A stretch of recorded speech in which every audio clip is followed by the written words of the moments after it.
like we don't need a roll call. All right, so I'll turn it over to staff. Ms. Obel, Ms. Mothership, please.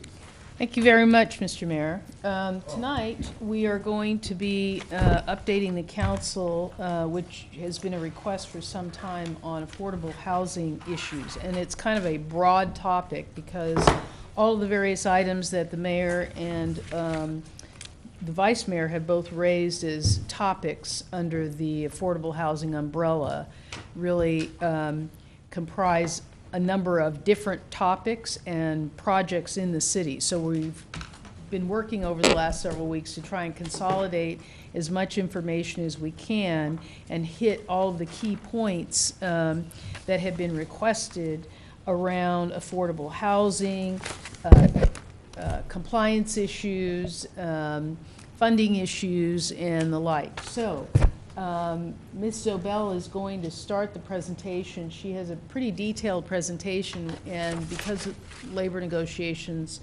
ran late, we may be starting the council meeting a little bit late, but we'll try and get through the material as quickly as we can. So I'll turn it over to Betsy. Okay, good evening. The purpose of the meeting tonight is to provide an overview of the city's affordable housing programs and activities. I'll begin by describing some of the city's accomplishments over the last 25 years, the challenges we face in creating and preserving affordable housing, the tools we have at our disposal to address affordable housing. I will give an overview of the Franciscan Mobile Home Park affordability compliance issues, and I will also talk about the HEART, the Housing Endowment and Regional Trust. Let's start by talking about some of the accomplishments the city's had in the last several years. Since 1990, the city has invested in or directly facilitated the development of over 500 units of affordable housing. The first slide here, I'm going to show you just a few of the properties that have been developed with the city's assistance. This is Schoolhouse Station. It was developed in 1995 with Mercy Housing. It includes a total of 47 units of family apartments targeted at very low income households. This site was developed on land previously owned by the redevelopment agency, and the city provided about $1.2 million in subsidy financing. The next slide shows Hillcrest Senior Housing. This is a 39-unit property of housing for extremely low-income, frail seniors. It was developed by American Baptist Homes of the West on an old parking lot owned by the city, with additional subsidy financing of a couple of $1 million from the City of Daly City, redevelopment and home funds. Since 1992, we've developed a total, with Habitat for Humanity, we've developed a total of 49 units of housing on 4 different sites. This is the first property that Habitat developed in Daly City. It was on a site purchased by the Daly City Redevelopment Agency and transferred to Habitat. It includes a total of 7 single-family homes for very low-income households, and this is ownership housing. This is DeLong Avenue. The site was purchased from BART by the Daly City Redevelopment Agency and transferred to Habitat. It's 4 units of housing for very low-income households. And the most recent property that we developed with Habitat for Humanity is 7555 Mission Street. This is 36 condominium units for very low-income households. Developed on a piece of property purchased by the redevelopment agency and transferred to Habitat. We also provided federal home funds and redevelopment agency housing set aside to subsidize its development. All of the Habitat developments, kind of the key piece of those is that buyers have to provide 500 units of sweat equity. That's their form of down payment on their home. So you see lots of homeowners working on them, as well as many volunteers as well. Most recently, this is Sweeney Lane at 6800 Mission. This was partially a redevelopment agency site that was acquired by Mid-Peninsula Housing Coalition, and combined, the city also provided about $1.5 million in home funds. There are 52 units of housing here for very low-income households. And there were 4,500 applications for these 52 units that were completed in December of 2016. Throughout All of the properties in these slides, and whenever the city invests in affordable housing, there is a deed restriction recorded against the property. And you will hear me talk about deed restrictions a lot tonight. It's not enough to develop the property and to subsidize it. We also need to make sure that it stays affordable. And deed restrictions, usually a 55-year deed restriction, it's the key tool that the city has to guarantee that the property will remain affordable after it's developed. Deed restriction defines what the maximum price can be or the maximum rents. It determines who is eligible to live there, and the city has the right to enforce these affordability requirements. We can pursue various, if we find that a property is out of compliance, there are various remedies we can pursue, including fines and up to foreclosure. When I was presenting the selected properties a minute ago, you may have noticed that I repeatedly talked about land formerly owned by the Redevelopment Agency and home funds and CDBG funds, Community Development Block Grants. These were our traditional tools for developing affordable housing. However, since 2008, the resources that we've had available to us in Daly City have been reduced by about 76%. First of all, there was the dissolution of redevelopment that resulted in the city losing about $1.5 million per year that we could use for affordable housing. And we lost, our federal home allocation has been reduced from about $800,000 down to about $250,000 per year. This slide actually represents loss of funding at the county, but the order of magnitude of the loss is pretty much the same in Daly City as it has been for the county as a whole. In response to this loss of funding and resources for affordable housing, the city adopted an affordable housing ordinance, first in 2007 and then revised in 2013. And our affordable housing ordinance has two basic elements.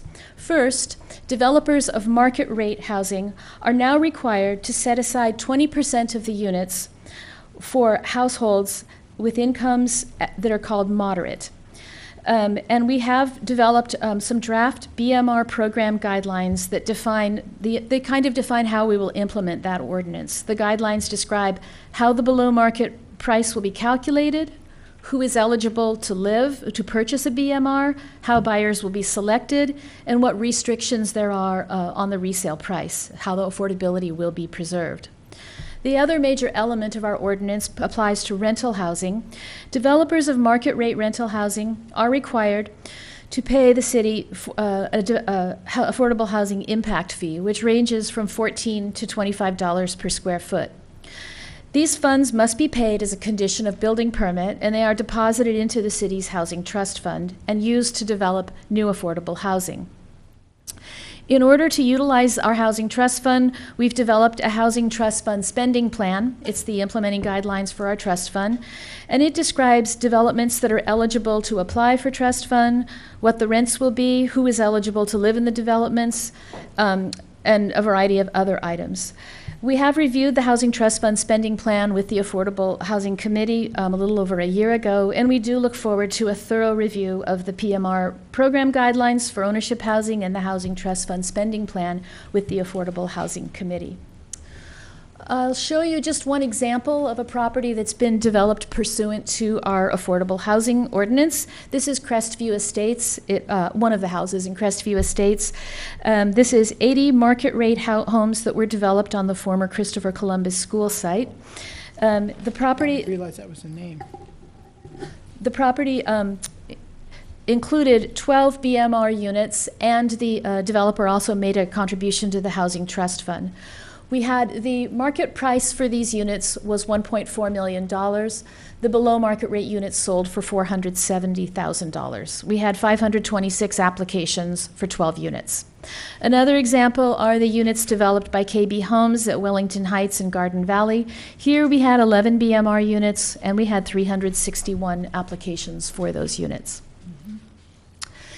With respect to our pipeline going forward, we are currently finishing up the terms of a loan with Habitat for Humanity to acquire 3001 Geneva, the site of the former Bayshore Fire Station. They will be coming forward seeking entitlements to develop probably 5 to 8 homes there for very low-income households. We have ongoing conversations with developers regarding potential land acquisitions and potentially purchasing existing rental housing that we could convert to affordable housing. These potential developments will come forward to the City Council for consideration as the details are finalized. I'd like to talk just a little bit about asset preservation. A strong affordable housing program is not just a matter of developing new units. We put a very big effort into preservation and maintenance of the units where the city has invested, and I discussed the deed restrictions a minute ago. This gives the city the right to investigate and confirm that the property is operating according to the terms of the deed restrictions. And to that end, we do affordability compliance monitoring every year on all of the units where the city has made an investment. We reconcile primary source data about the tenants with recorded deed restrictions. In addition, we're concerned about the physical well-being of the building. We're looking for health and safety issues like smoke detectors, electrical systems, and ventilation. And we're also concerned about the building's overall appearance. We want all of the developments where we invest to be an attractive asset in their neighborhoods. If we discover that a property is out of compliance, we work with the owner to determine a plan and a time frame to bring it back into compliance. I want to talk now about two properties. Out of the 15 that we currently monitor, there are two where there have been questions about their particular compliance with their restrictions. So I'll talk briefly about each of those. The first is Franciscan Mobile Home Park. The Franciscan is a 500-unit mobile home park located in the southeastern corner of the city. And in 2002, the Daly City Housing Development Finance Agency issued bonds to enable Link Housing, a nonprofit developer, to acquire the park. The bonds are subject to a regulatory agreement which specifies the affordability restrictions within the park. And let's look at what those are. There are a total of 501 units in the park, and these are represented by the blue and purple big circle over on the left. The regulatory agreement requires that 20% of those units, or 101, are occupied by low-income households, and they are shown in the smaller orange and green circle, and the residents here are known as the qualified residents. 1/2 of the 20%, or 51 units total, represented by the green half circle, in addition to being occupied by low-income residents, they are required to have site rents that are affordable to low-income households. The owner's obligation is to ensure that 20% of the sites in total are rented to low-income households. But the qualified residents do not need to be in fixed locations in the park. They are dispersed throughout the park. As one qualified resident exits the program, another qualified residence is added. The specific identity and location of the qualified residence is subject to confidentiality, but it's important to note that the sites can float. There are not designated spots that must always be affordable. So if a house with a low-income resident is sold to an over-income household, that is not a violation of the regulatory agreement, provided that there are at all times a total of 101 units in the park occupied by low-income residents.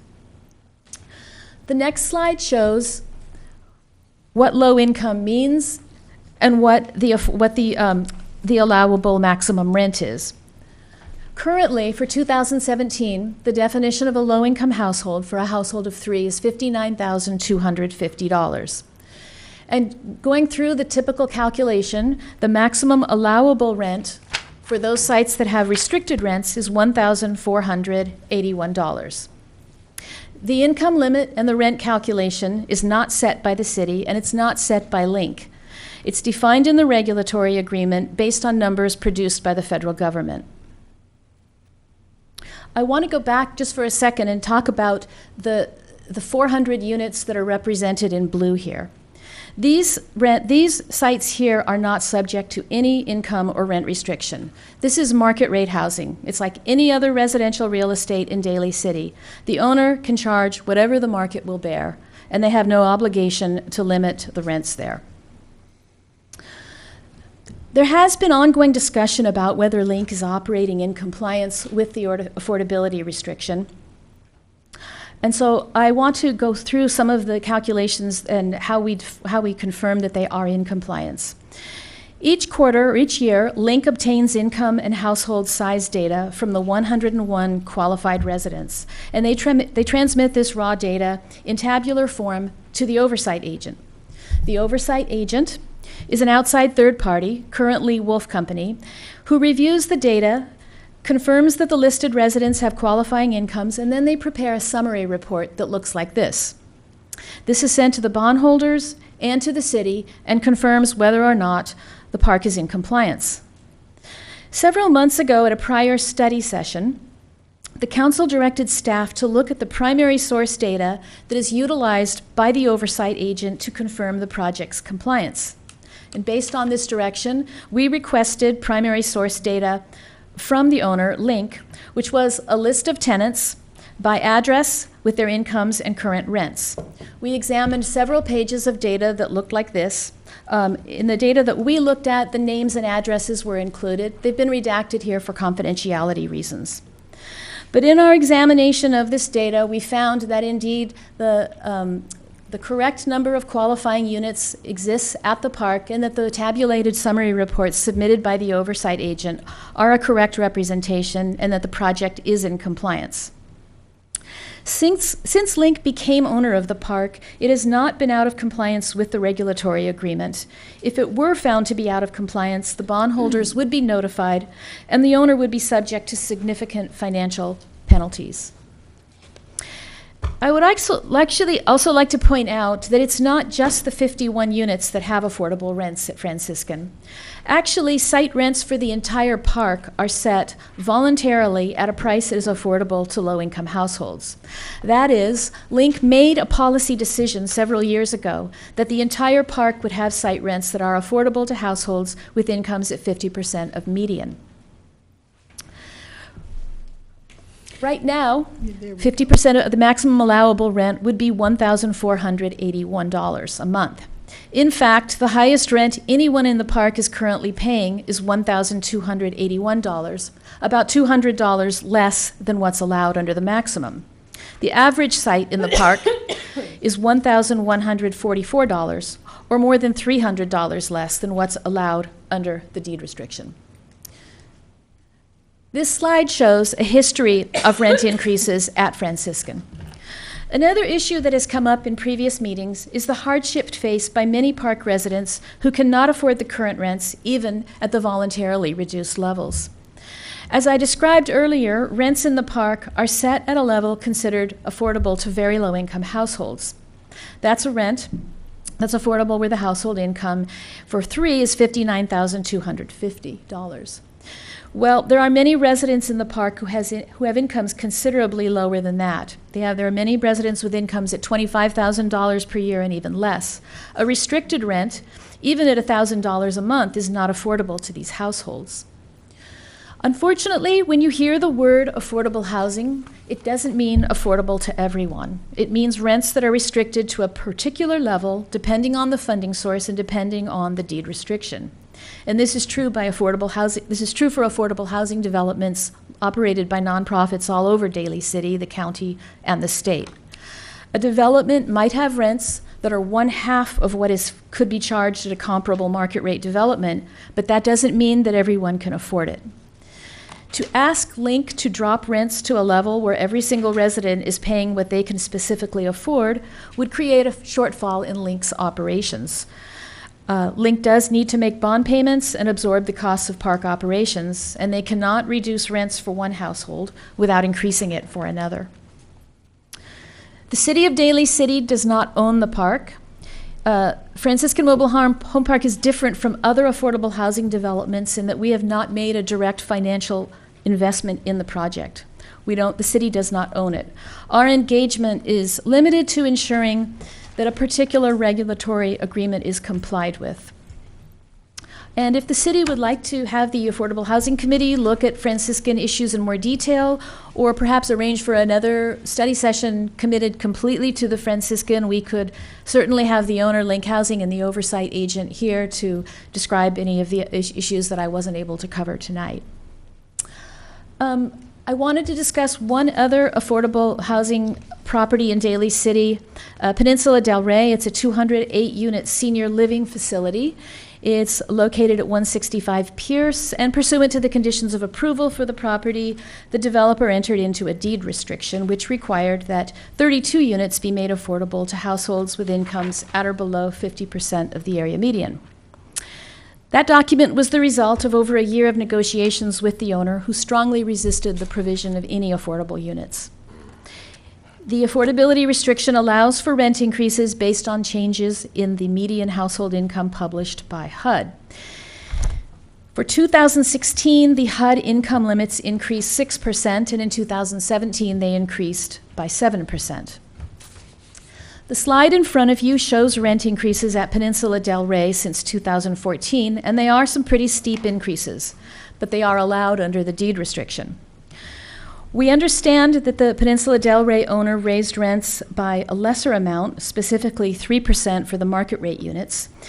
This apparently was supportable. The market rate units aren't subject to any deed restriction, and they are priced at anywhere from $1,000 to $3,000 less per month. More per month than the BMRs. We've had discussions with residents of the BMRs at PDR, and we agree that the rent increases create a severe hardship for them. Many of them their income is limited to small Social Security increases, which last year was less than 1%, making it very hard to meet a 6 or 7% rent increase.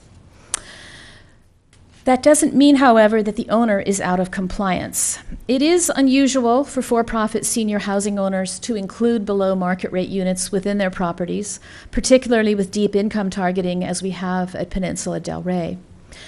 To our knowledge, the BMR program at Peninsula Del Rey is one of only 2 properties in San Mateo County where a for-profit senior housing owner has entered into a restriction that results in BMRs targeted to very low-income residents. Most senior housing developments with income targeting this deep have operating subsidies through a federal program which protect low-income residents from unaffordable rent Betsy, increases. Real quick, can you remind me, what was the rationale for us doing that? The rationale for getting that concession from Peninsula Del Rey and them not having to do it anywhere else? Well, we didn't have an affordable housing ordinance at the time those negotiations began. Mm-hmm. We knew that it was a big development, and they were asking for a lot of concessions from the city in terms of density and height. Mm-hmm. It resulted from serious negotiation on the city's side to be able to pat yourself on the back provide- for this one. That's all I gave you an opportunity to go. We extracted something that they've not gotten anywhere else. So that was just a way to highlight that. Great job, you guys. It would be staff's recommendation in the future to require that deed restrictions associated with senior housing be limited to something that's affordable to seniors, like maybe tied to the increase in Social Security payments or the Consumer Price Index, rather than the HUD income limits, which more typically reflect income increases for people who are in the workforce, not seniors who are on a fixed income. Mission-driven nonprofit organizations, which have an organizational commitment to the long-term well-being of their residents, will usually agree to such increases or limited increases. With for-profit developers, it's a little more difficult. The owner rarely will agree to anything more than the minimum stipulated in the official documents. So that's a review of affordability compliance issues with just 2 of many that we monitor, and we are happy to work with the Affordable Housing Committee to go into a more detailed review of compliance issues if desired. So just to clarify, the 2 specific projects that Betsy has just highlighted, we did so at the request of the mayor, because those were the 2 projects that the mayor inquired of me as to affordability requirements and compliance and that kind of thing. But again, as Betsy said, if the Affordable Housing Committee wants to look at any of the other projects where we have a direct interest in compliance because we have invested in those projects, we'd be glad to go over those projects as well. These were the 2 private developments where affordability and compliance were being questioned. And so we wanted to highlight those 2. Thank you. I have a few questions. Let's go back to Franciscan. Can we finish our report and then? Well, the next one is Hart, and, all right, we can finish the report. We're almost done, and then we can entertain Okay. any questions, so. Great, thank you. Go ahead. The HART, the Housing Endowment and Regional Trust of San Mateo, was created in 2003 to create more affordable housing in San Mateo County. The city was a member from 2004 till 2014. And the two primary programs of the HART are as follows. First of all, we have developer loans. The HART is able to make loans of several $100,000 and more as pre-development loans for developers of affordable housing, generally multifamily housing. The loans must be paid back in 3 to 15 years, much sooner than the 55 years that's the usual life of an affordability restriction. These types of loans are very useful to developers who need to go in quickly, tie up a piece of property, start the entitlement process.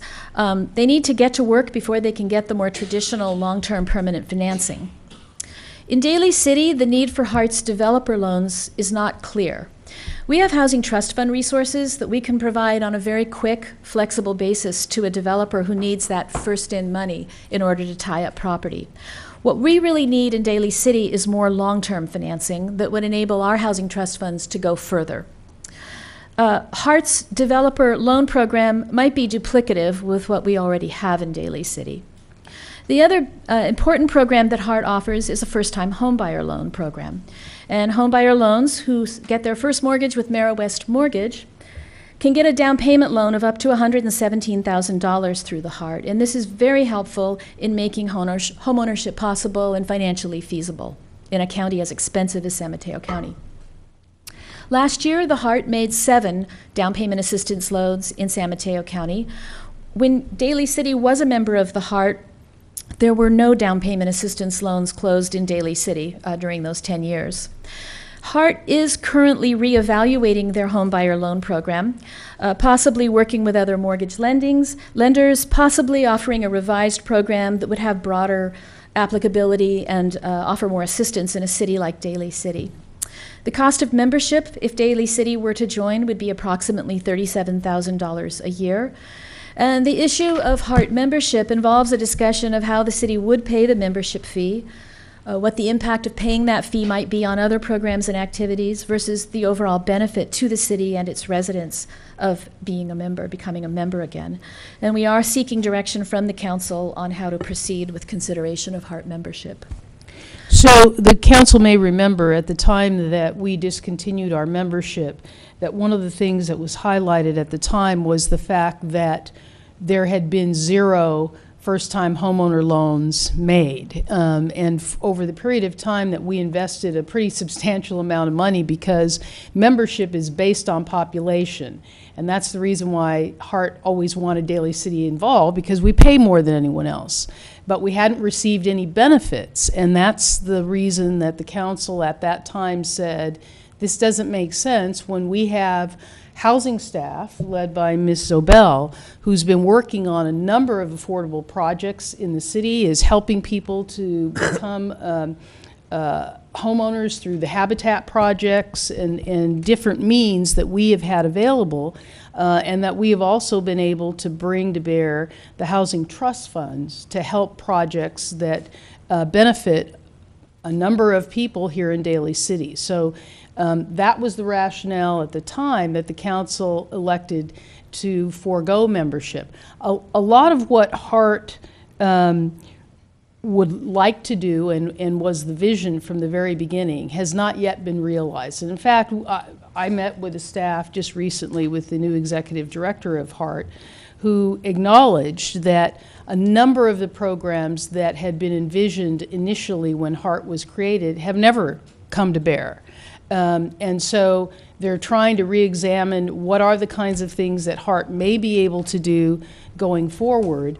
But clearly they have not met the goal that they established when the organization started, to be able to provide a broad number of homeowner loans, a broad amount of technical assistance to cities, and to help facilitate far more homeownership throughout San Mateo County.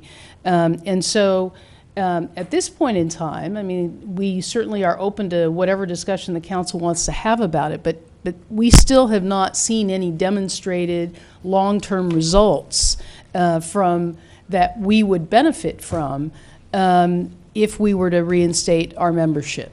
And particularly because at this point in time, we're limited in the funds that we have available for organizational memberships like this. The investment that we're making in the staff that we have in-house who work on so much affordability activity here in Daly City, we think that the money is well spent with the staff that we have. But we're certainly open to whatever conversation the council wants to have and whatever direction you want to provide.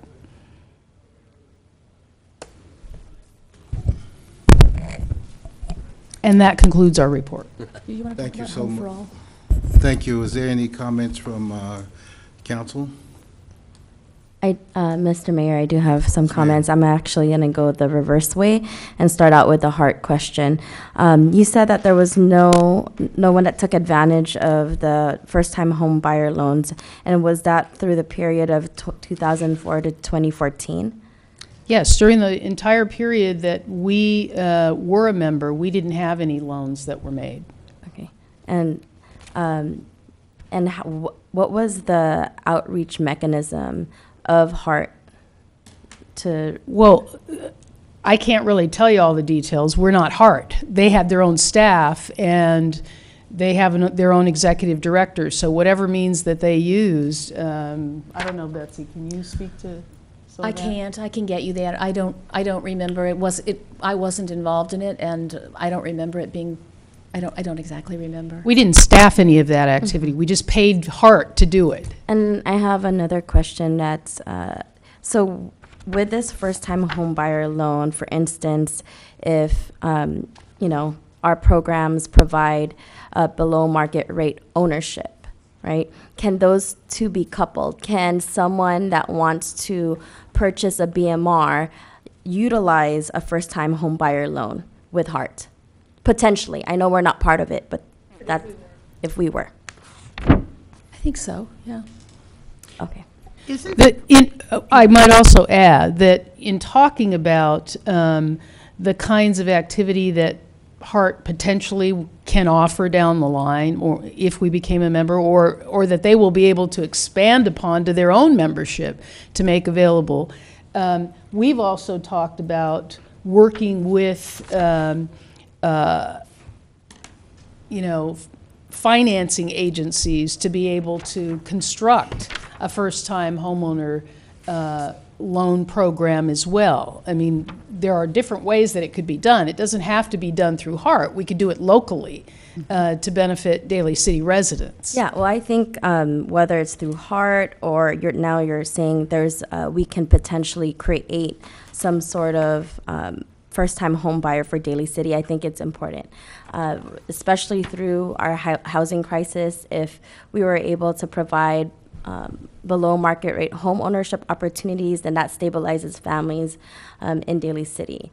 And so, has there ever been an effort to try to build this program, or what's the next step to move into this? Well, we haven't actually taken any steps to do that, but we've talked about obviously the need for that. And because Hart has been so limited in the number of first-time homeowner loans that they have even provided, and from our recent conversation with the executive director, they're actually changing their financing agent to try and facilitate the loans. I don't know all the details as to why it didn't work out very effectively to be able to provide a larger number of loans to residents throughout the county, but they are investigating a relationship with a new bank to be able to potentially expand that. Now, the staff, certainly are familiar with the first-time homeowner loan program in general and how they work and that kind of thing. So we've only started a conversation about it because as we look at all of the different programs that have just been described for you in a real brief summary, certainly a first-time homeowner loan program would make a nice addition to what we're able to offer here through the city of Daly City. So if the council wanted to give us direction to go explore that and come back with a recommendation as to how a program could work and identify a potential financing agent that would work with us to do that, we certainly could do that. Yeah, I think that would be some good use of time and effort to see if that's feasible, and then compare it to kind of like what Hart has to offer. We certainly could do that. And you done? I have more questions, but are you going to be talking about Hart? Hart. Okay. Yeah. Isn't the problem with Hart that it wasn't a lack of people wanting the loans, it was that they didn't have money to give the loans. So it's not really so much of an outreach effort as it was a gathering funds. Because I remember in the beginning, they had talked about all sorts of nonprofits and corporations, and everyone was going to give all this money to support affordable housing, and that just didn't happen. That is correct. And to date, it still has not transpired, which is one of the reasons why they are looking at a different kind of Right. model. The executive director, when he met with us, talked about trying to use a model that was similar to what they're doing in Santa Clara County through the Right. Santa Clara, the Silicon Valley Valley Trust Community Foundation, to develop a program, because they have not been successful in generating the kinds of contributions from the industry itself, from the housing development industry and other places. And now especially that the Peninsula Community Foundation was consolidated with the Silicon Valley Community Foundation, there's less opportunity Right. here in San Mateo County to do that. And did they have some sort of list of priorities to what kinds of people, families that they would, weren't there some priorities that they had, like? I'm not aware of that. The first-time homebuyer program is offered through Mary West, Mary West Mortgages, Capital, Oh, Credit okay. Union. And I don't think there was a limit on the number of loans that Mary West could make. I don't really Yeah. know. I think it may have been a lack of outreach and technical assistance in first-time homebuyer education in Daly Because I City. remember about 5 years into it, them presenting at CCAG and other organizations saying, we have not reached our anticipated revenue, and that's really limiting what we can do. Yeah.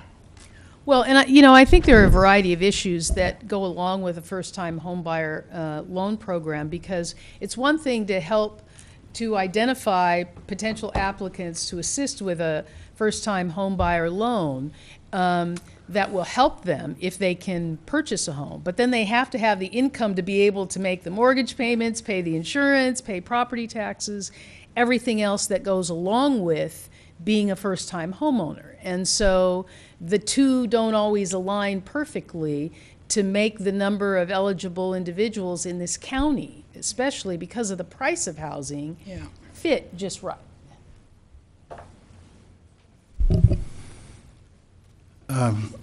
Question I have is, does Daly City offer a first-time home buyer loan program? We just talked about getting direction from the council about that. No, I'm referring to housing trust funds. Does Daly City have any mechanism to offer first-time home buying loans We- right now? We do not have a program right now. All right. And We're not going to give it either. it is my understanding that the Board of Supervisors in San Mateo just allocated $4 million towards the HEART program. And I'm feeling, why should we reinvent the wheel if this program already exists? Now, it doesn't bode well with me when a potential home buyer is told to utilize the HEART program. You can buy anywhere in San Mateo, but you can't buy in Daly City. San Francisco is very expensive, and as you head further south to Belmont, Millbrae, Daly City is at a point where homes can still be affordable, and I think participation in the HEART program would be a benefit. We have programs for the seniors, the low income, but we have nothing for the middle class folks who are interested in purchasing a home. I think this is a mechanism for the middle class, especially in the area of first first-time home buyers. Banks judge you on the ability and the stability to repay the loan. So we have no control over whatever the loan-to-value is for a potential home buyer. That's up to them to decide. Right now, it's just a Mirror West. Okay, well, fine. Perhaps if they're going to redo the program and bring in other lenders to maybe include FHA, VA financing, I think offering another mechanism to folks who want to buy in Daly City at a cost of $36,000 a year, I think that the benefits that the HART program can offer to those potential home buyers would be really something for a buyer in our city. So I feel that we should consider getting back into the HART program so that any potential buyer can buy anywhere in San Mateo County. Mr. Mayor, I think I do agree with you. Now that you mentioned that there's going to be funding streams down the line, that means there's more opportunities. And I think coupled with really an outreach program to let people in Daly City know that there's this opportunity. I think it was mentioned earlier, maybe there wasn't enough outreach, but I think as for Daly City in our realm as well, if we partner with HART and if we use, the expertise of our housing staff, that would be a good opportunity to let folks know that there is this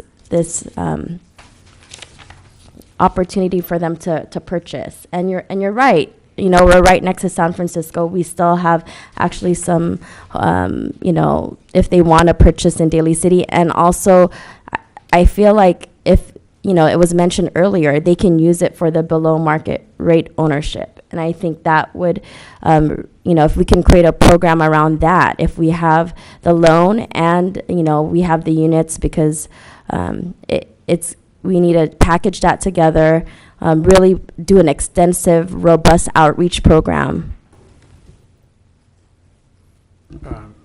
Mr. Mayor, I'm also in favor of us exploring this idea, and I'm wondering if what direction you would be interested in taking this. Do you want to have a separate study session on just the HART program, or do you want to agendize the item for us to discuss at a regular council meeting? I defer to you. Or do you want to, so one of my thoughts were, I would like to hear from a HART person, a representative, but we can do that at a council meeting on the regular agenda, or if you want, we can do a study session. I'll defer to your judgment, but I'm very interested in the subject matter again. Other council members? Mr. Gangona? I've been on both sides of this issue, actually. A couple of years ago, I requested that we go back into HART. I think when we left HART, I think I was one of the advocates to leave HART. And I think that what we have at this juncture is a situation where there is somewhat of a changed condition. I think that this does warrant looking at, but I think that I caution my colleagues to take a look at whether or not that $36,000 is something that, as it relates to all of the things that HART can offer, if it's something that is worth that investment, because quite frankly, the last couple years, it has not been worth that. And I think what I've been hearing is that in the past, after a certain point, that it wasn't the way that we had, a direction that we had chosen as far as spending that money. But I'm amenable to hearing specifically what HART has to offer. And I'd also, like to take a look with a critical eye from my staff, because there's theory and policy and there's practice. And I think that we have a little bit more experience as it relates to developing and working with and collaborating with low-income and affordable housing developers. I think we have a track record. You've clearly shown that that you know how to do this, kinda, and you've done it all these years without the help of HART. And so I think that as we go forward, that we really should be aware of and be sensitive to this issue that we have done okay, I think better than okay, without HART's help. And I think that we've been really active and proactive. Our Housing Endowment Trust Fund is, I remember when we put that in. I remember when we were determining how we were going to spend that money. And now that we've had the benefit of hindsight to take a look at what actually happened, I can say that that was a great decision for us, and it has resulted in benefits for us. So I just, like I said, I mean, I like HART, and I like what they do, but I also like what our Housing Endowment Trust Fund does. And I would like to make sure that whatever we do in that one regard doesn't affect what we already do well. Thank you, Mr. Gangona. Ms. Christensen, anything further? No, I think it's all been said. All right, so I would like to request that staff put together a presentation, either it be a council presentation, even to the public, to which a representative from HART can also appear. And if there's any additional questions that can be addressed, like further policy changes, the direction that HART is going, the additional funding that they have obtained or will obtain, I think that would bode well for a council presentation.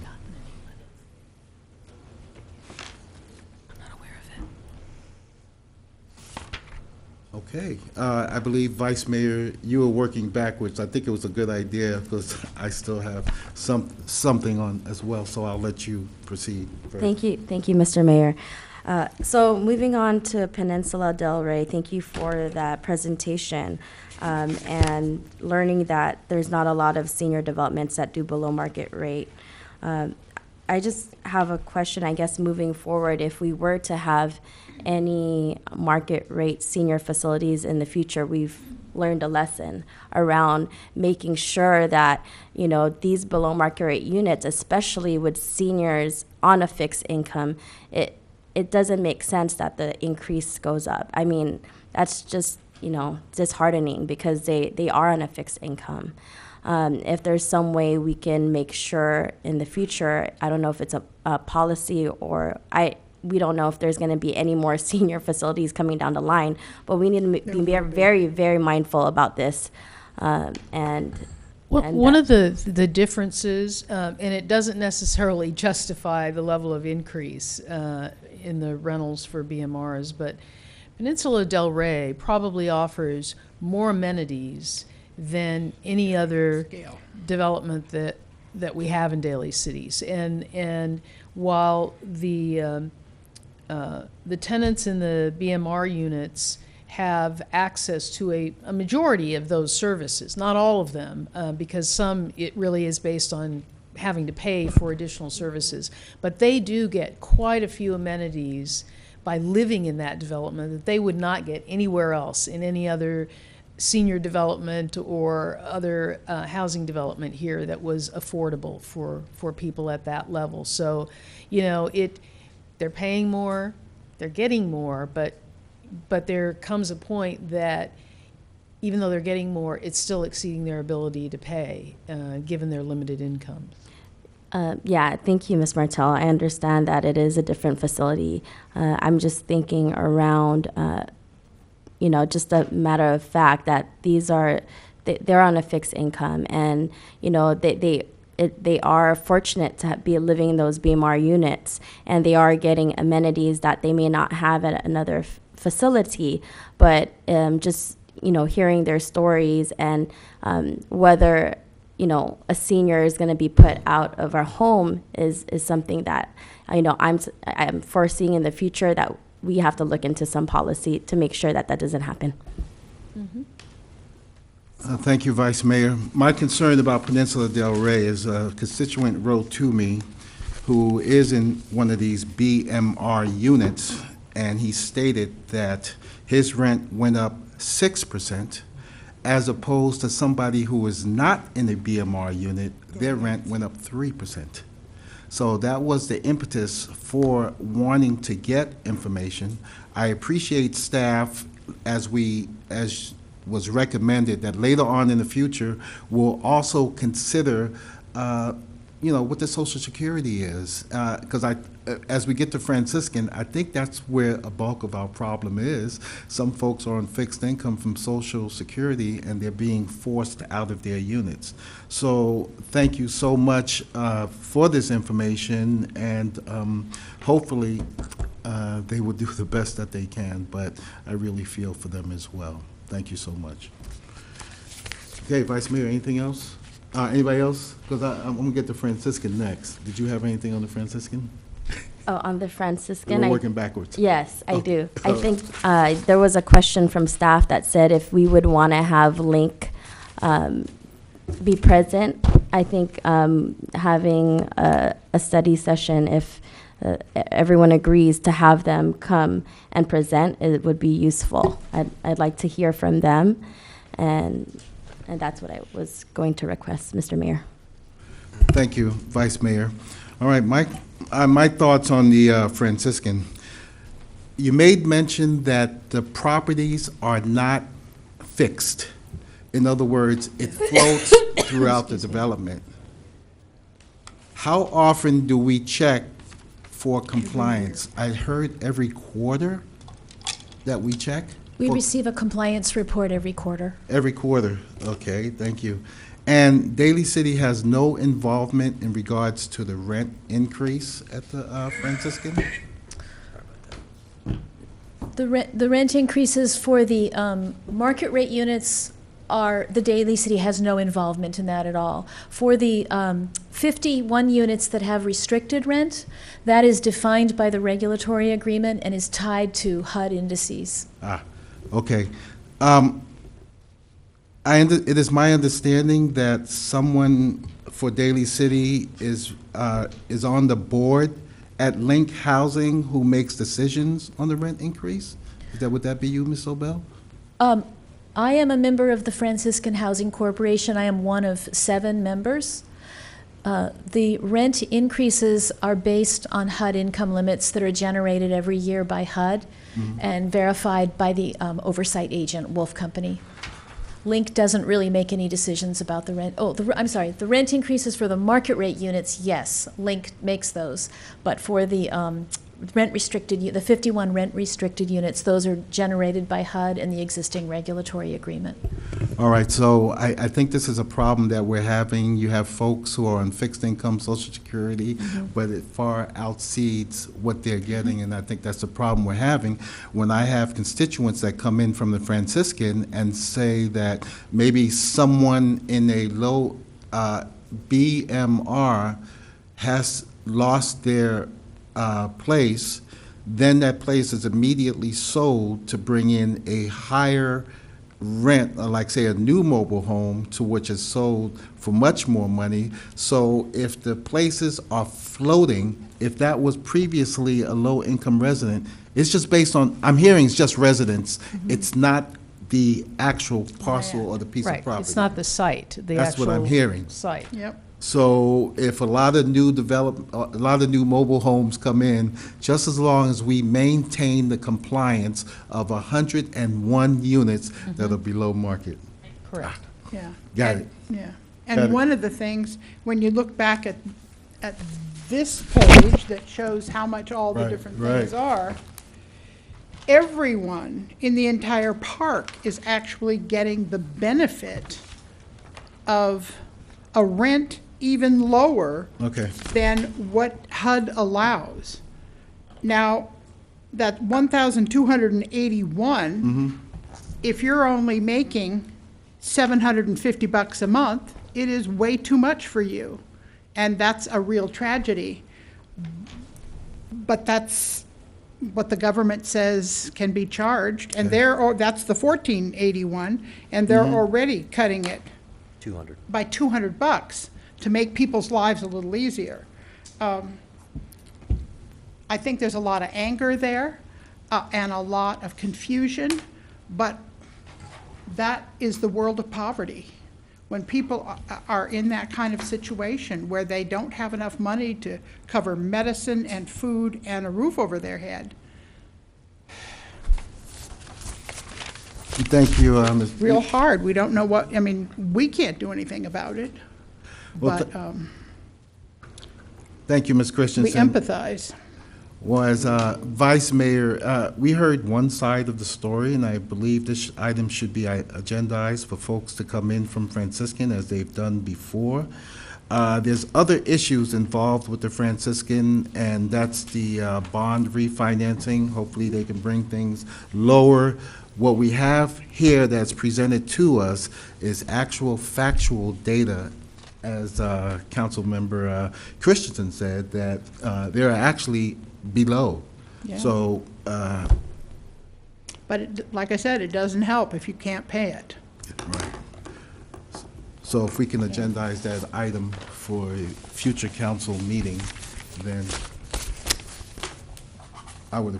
we would appreciate that. I'm sorry, Mr. Mayor, could you, just for clarification, I have heard a couple of things. I heard that you would like a presentation by link, I understand that.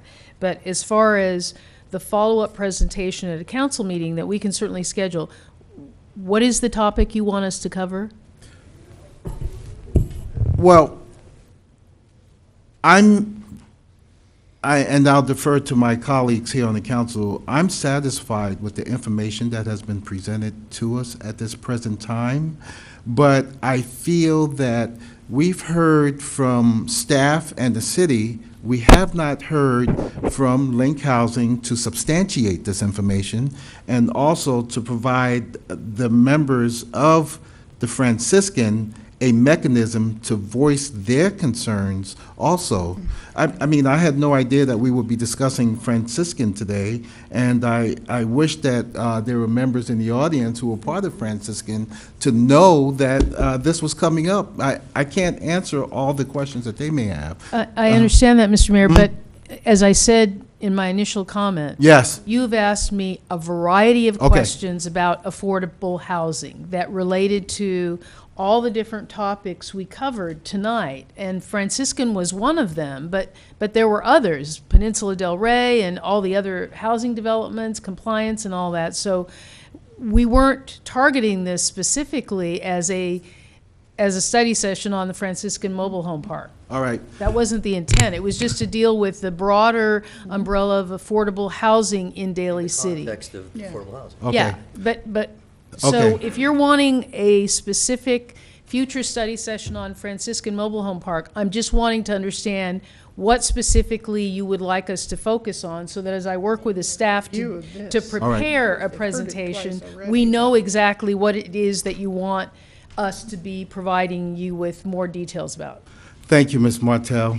As per the many emails that I sent requesting a study session on various topics, to which 3 of them were bunched into item number 1, affordability housing update. I had requested information pertaining to the Franciscan, so since this was bundled in affordable housing, I feel that we should obtain further information for Franciscan housing, linked to be specific, and to validate the information that you have presented to us tonight, giving the public from Franciscan an opportunity to hear those, that information, basically to have Link come in. That's on the Franciscan part. On the Peninsula Del Rey, I'm satisfied with what I've heard. My request for Peninsula Del Rey was for the city to provide information as to how they go about compliance and ensuring the BMR aspects. That has been provided. Peninsula Del Rey quarterly updates, and there's deed restrictions. And the third one that I requested was, let me see, it was Franciscan, Peninsula Del Rey, and basically, again, how does the city go about ensuring compliance. That has been answered tonight, and it's based upon deed restrictions. So I thank you so much for bundling all three of them up, but in the case of the Franciscan, we've had a lot of folks come in from the Franciscan, and they have been given an opportunity to speak. They did not know that this was on the agenda tonight that we'd be discussing, and I think we should afford them that opportunity at the same time to have Link here also as well. Ms. Christensen. So, just to clarify, you would like the same presentation again at a council meeting, along with Link speaking and discussion of the bonds and the management that needs for the transfer. Is that correct? That is perfect, Ms. Christensen. Vice Mayor? Thank you, Mr. That's Mayor. perfect. Yes, that was a request. As Betsy mentioned earlier, she said if you want Link Housing to be present, and so we do want them present, and as well as the Franciscan residents. Thank you. Great. Thank you. All right, Ms. Martell, you have the floor for item number 2, miscellaneous updates. My only miscellaneous updates are to provide the council with a schedule, which you will get in writing, but I wanted to provide it to you here and for the benefit of the public that is in attendance, that the next scheduled study session we have is going to be on July 5th at 6 p.m. And at that study session, we are going to be presenting to the council a proposal to increase the transient occupancy tax, the hotel tax for the city. That's going to be the subject of that particular session. On July 31st, we have scheduled, or are in the process of scheduling, interviews with potential developers for the former redevelopment sites. On August 7th, we are looking at scheduling a study session on the minimum wage. And on August 21st, we are looking at scheduling a study session on the potential implementation of Prop 64 in right. Daly City. So I just wanted you to give Yes. you all a heads up, a schedule of what I'm looking at for those dates. Those are going to be standalone study sessions with one topic, because I expect that there's going to be extended conversation on every single one of those. So I just wanted you to know that in advance, and of course, you'll get this in writing again. Thank you so much, Ms. Martell. That is very, very good information. So thank you so much. I know a lot of work goes into that, putting a study session together. All right, is there any? I have a quick question. Yes. I didn't quite hear the first August date. August 7th, minimum wage. 7th? August 7th. Okay. It's the first Monday. Right. Wanted to make sure it wasn't the And second. then the 21st is the third Yeah, got Monday. that one. Mhm. Great, thank you so much. And that concludes our items, unless the council has any other items for us.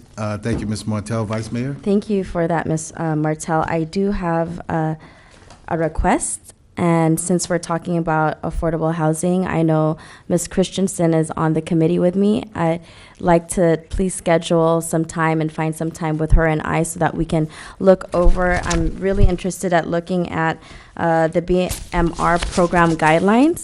I'd like us to take a deep dive into that. And so if we can put that on the calendar, I appreciate it. We certainly will do that. Thank you, Vice Mayor. And unless there's anything further, this meeting is now adjourned. I thank you, staff.